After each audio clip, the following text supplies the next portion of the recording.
Hello ಸ್ನೇಹಿತರೆ, ನೋಡಿ ಗುರುಲಕ್ಷ್ಮಿಯ pending ಹಣ ಉಳಿದಿದ್ದರೆ ಮಹಿಳೆಯರಿಗೆ ಇವತ್ತು ಭರ್ಜರಿ ಗುಡ್ ನ್ಯೂಸ್. ಏನೆಂದರೆ ಪೆಂಡಿಂಗ್ ಹಣ ಕೂಡ ಇಷ್ಟು ಜಿಲ್ಲೆಗಳಿಗೆ ಇವತ್ತು ಬಿಡುಗಡೆ ಆಗಿದೆ. ಇವತ್ತು ಬಿಡುಗಡೆ ಆಗಿಲ್ಲ ಅಂದ್ರೆ ನಿಮಗೆ ನಾಳೆ 10:30 ಮುಂಜಾನೆಗೆ ನಿಮಗೆ ಪೆಂಡಿಂಗ್ ಹಣ ಇರುವ ಗುರುಲಕ್ಷ್ಮಿಯ ಪೆಂಡಿಂಗ್ ಹಣ ಉಳಿದಿದ್ದರೆ ನಿಮಗೆ ಜಮಾವಣೆ ಆಗುತ್ತದೆ. ಯಾವ ಜಿಲ್ಲೆಗಳಿಗೆ ಬಿಡುಗಡೆ ಆಗುತ್ತದೆ ಮತ್ತು ಎಷ್ಟು ಕಂತಿನ ಪೆಂಡಿಂಗ್ ಹಣ ಕೂಡ ರಿಲೀಸ್ ಮಾಡಬಹುದು ಅಂತ ಸರ್ಕಾರ ರಿಲೀಸ್ ಮಾಡಬಹುದು ಅಂತ ನಿಮಗೆ ಈ ವಿಡಿಯೋದಲ್ಲಿ ಪೂರ್ತಿಯಾಗಿ ಮಾಹಿತಿಯನ್ನು ತಿಳಿಸ್ಕೊಡ್ತಾ ಇದ್ದೀನಿ. ಅದಕ್ಕಿಂತ ಮುಂಚೆ ನೀವು ಯಾರು ಚಾನಲ್ಗೆ ಸಬ್ಸ್ಕ್ರೈಬ್ ಮಾಡಿಲ್ಲ ಮತ್ತು ಮೊದಲ ಬಾರಿಗೆ ಯಾರು ನೋಡ್ತಾ ಇದ್ದೀರೋ ಅವರು ಕೂಡ ಚಾನಲ್ಗೆ ಸಬ್ಸ್ಕ್ರೈಬ್ ಮಾಡಿ ವಿಡಿಯೋನ ಪೂರ್ತಿಯಾಗಿ ನೋಡಿ. ನಿಮಗೆ ಪ್ರತಿಯೊಂದು ಮಾಹಿತಿಗಳನ್ನು ಕೂಡ ತಿಳಿಯುತ್ತದೆ. ಅದಕ್ಕೆ ನೋಡಿ, ಗುರುಲಕ್ಷ್ಮಿ ಮಹಿಳೆಯರಿಗೆ ಪ್ರತಿ ತಿಂಗಳು ಕೂಡ 2,000 ರೂಪಾಯಿ ಹಣವನ್ನು ಬರುತ್ತಿತ್ತು. ಈಗ ಪೆಂಡಿಂಗ್ ಹಣ ಕೂಡ ಬಹಳಷ್ಟು ಜಿಲ್ಲೆಗಳಲ್ಲಿ ಬರುವಂತ ಮಹಿಳೆಯರಿಗೆ ಪೆಂಡಿಂಗ್ ಹಣ ಕೂಡ ಇನ್ನೂ ಅವರ ಖಾತೆಗೆ ಹಣನೇ ಬಂದಿಲ್ಲ.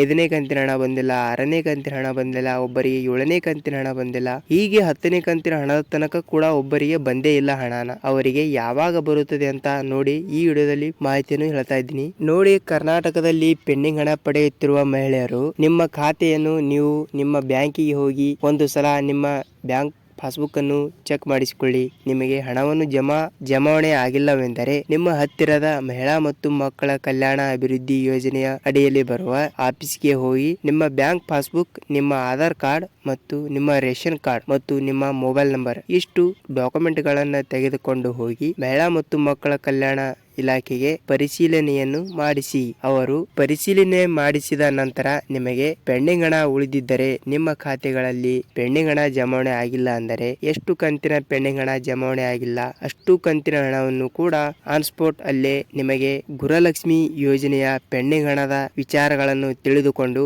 ನಿಮಗೆ ಪೆಂಡಿಂಗ್ ಇರುವ ಗುರುಲಕ್ಷ್ಮಿ ಹಣನ ಅಲ್ಲೇ ಅವರು ಡೆಬಿಟ್ ಮುಖಾಂತರ ನಿಮ್ಮ ಬ್ಯಾಂಕ್ ಖಾತೆಗೆ ಕ್ರೆಡಿಟ್ ಅನ್ನು ಮಾಡಲಾಗುತ್ತದೆ. ಇದು ಮಹಿಳಾ ಮತ್ತು ಮಕ್ಕಳ ಕಲ್ಯಾಣ ಅಭಿವೃದ್ಧಿ ಇಲಾಖೆಯಲ್ಲಿ ಮಾತ್ರ. ನೋಡಿ, ನಿಮ್ಮ ಮನೆಯಲ್ಲಿ ಕೂಡ ಗುರುಲಕ್ಷ್ಮಿ ಮಹಿಳೆಯರಿದ್ದರೆ ನಾನು ಹೇಳಿದ ಹಾಗೆ ನಿಮ್ಮ ಬ್ಯಾಂಕ್ ಪಾಸ್ಬುಕ್, ರೇಷನ್ ಕಾರ್ಡ್ ಮತ್ತು ನಿಮ್ಮ ಆಧಾರ್ ಕಾರ್ಡ್, ನಿಮ್ಮ ಮೊಬೈಲ್ ನಂಬರ್, ಆಧಾರ್ ಕಾರ್ಡ್ಗೆ ಲಿಂಕ್ ಇರುವ ಮೊಬೈಲ್ ನಂಬರ್ ಇಷ್ಟು ಡಾಕ್ಯುಮೆಂಟ್ ಗಳನ್ನು ತೆಗೆದುಕೊಂಡು ಹೋಗಿ ನಿಮ್ಮ ತಾಲೂಕಿನಲ್ಲಿ ಇರುವ ಮಹಿಳಾ ಮತ್ತು ಮಕ್ಕಳ ಕಲ್ಯಾಣ ಇಲಾಖೆಗೆ ಅಲ್ಲಿ ನಿಮ್ಮ ಪಾಸ್ಬುಕ್ ಮತ್ತು ನಿಮ್ಮ ಡಾಕ್ಯುಮೆಂಟ್ ಗಳನ್ನ ಎಲ್ಲಾ ತೆಗೆದುಕೊಂಡು ಹೋಗಿ ಪರಿಶೀಲನೆಯನ್ನು ಮಾಡಿಸಿ. ನಿಮಗೆ ಎಷ್ಟು ಕಂತಿನ ಗುರುಲಕ್ಷ್ಮಿ ಹಣ ಬಂದಿಲ್ಲ ಮತ್ತು ನಮ್ಮ ರೇಷನ್ ಕಾರ್ಡ್ಗೆ ಗುರುಲಕ್ಷ್ಮಿ ಹಣವನ್ನು ಬರುತ್ತಾ ಇಲ್ವಾ ಅಂತ ಅವರು ಕೂಡ ಚೆಕ್ ಮಾಡಿ ಹೇಳುತ್ತಾರೆ. ಇದಿಷ್ಟು ನೀವು ಮಾಡಿಸಿದರೆ ಮಾತ್ರ ನಿಮಗೆ ಗುರುಲಕ್ಷ್ಮಿಯ ಪೆಂಡಿಂಗ್ ಹಣನ ಇವತ್ತು ಮಾಡಿಸಿದರೆ ನಿಮಗೆ ನಾಳೆನೆ ಜಮಾವಣೆ ಆಗುವ ಸಾಧ್ಯತೆ ಇದೆ. ನೋಡಿ, ನಿಮಗೆ ಗುರುಲಕ್ಷ್ಮಿ ಹಣನ ಬಂದಿಲ್ಲ ಅಂದ್ರೆ ಇದಿಷ್ಟು ನಾನು ಹೇಳಿದ ಹಾಗೆ ಮಾಡಿಸಿ. ನಿಮಗೆ ಖಂಡಿತವಾಗಿಯೂ ಗುರುಲಕ್ಷ್ಮಿ ಹಣನ ಬಂದೇ ಬರುತ್ತದೆ. ನೀವು ಯಾವುದೇ ರೀತಿಯ ಟೆನ್ಷನ್ ಅನ್ನು ಮತ್ತು ಯಾರ ಮಾತನ್ನು ಕೇಳದೆ ಈ ಕೆಲಸವನ್ನು ನೀವು ಇವತ್ತೇ ಮಾಡಿಸಿ. ನಿಮಗೆ ಪೆಂಡಿಂಗ್ ಹಣನ ಬಂದೇ ಬರುತ್ತದೆ. ಮತ್ತು 10ನೇ ಕಂತಿನ ಹಣವನ್ನು ಬಂದವರು ಕೂಡ ನೀವು ಏನು ಮಾಡುವ ಅವಶ್ಯಕತೆ ಇಲ್ಲ. ನಿಮಗೆ